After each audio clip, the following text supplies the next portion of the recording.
and Daewoo, free the land, on another great day of resistance. On this day, I will be honoring and commemorating the indigenous Igbo ancestors of Jamaica, who on this day, March 22nd, 1816, planned, plotted, and strategized one of the largest slave rebellions and slave resistance in Jamaican history. This courageous slave rebellion was led by 3 Igbo freedom fighters. One of those Igbo freedom fighters would be initiated as a king of the Igbo people on the island of Jamaica.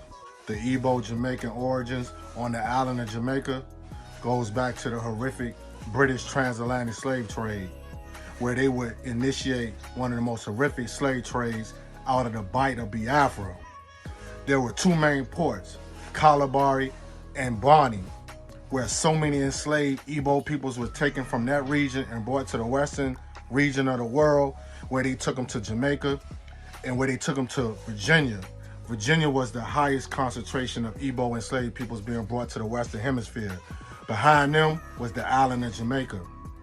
Much of the Jamaican culture is heavily influenced by the Igbo culture in the northwest and the west region of the Jamaican island. Between 1790 and 1807 would be the highest concentration of Igbo enslaved peoples being brought to the island by the British Empire. The Igbo influence in the northwestern part of Jamaica was heavy, where they influenced resistance and rebellions in that area and high concentrations between 1815 and 1817. Also, the Jamaican language was heavily influenced by the Igbo language.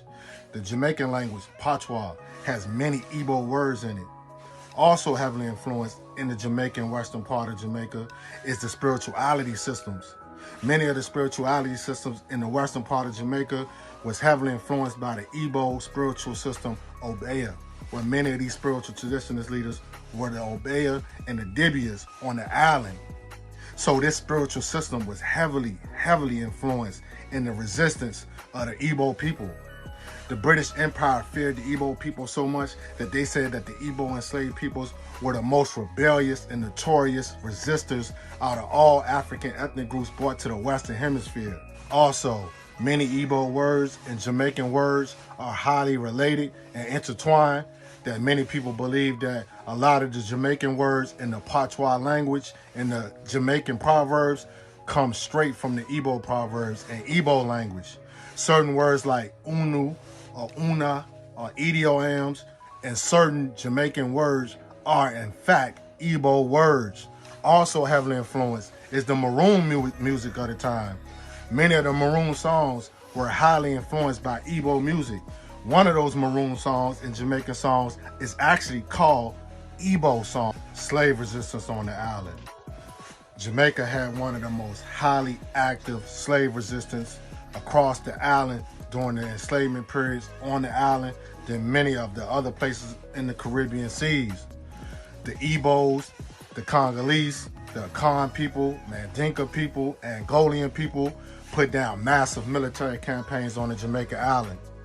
So far, we know that through advertisements and articles that there were so many slave resistance and slave rebellions on the island that many of these rebellions have been lost forever through documentation.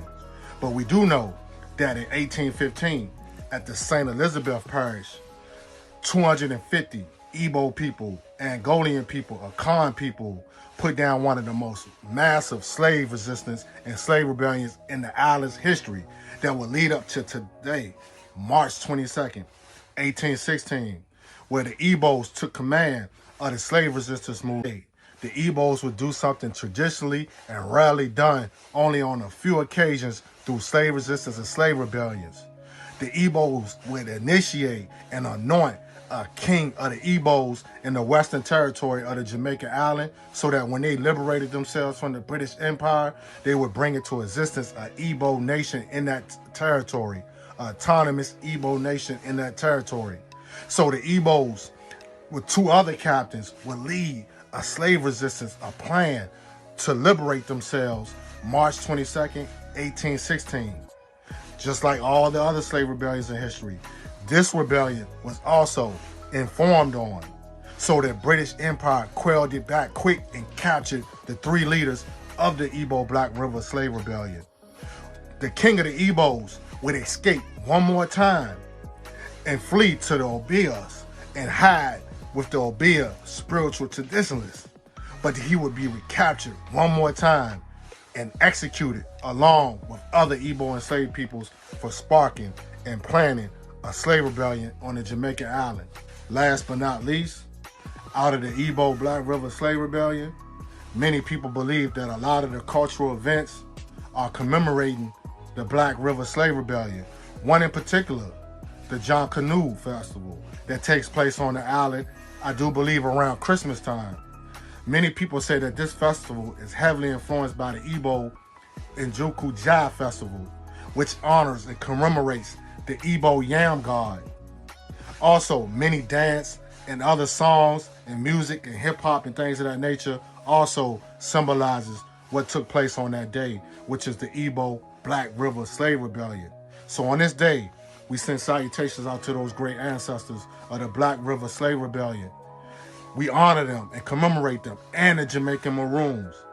So may their revolutionary spirits live forever, and long live the slave resistance and slave rebellion of the notorious Igbo people. Free the land by any means necessary.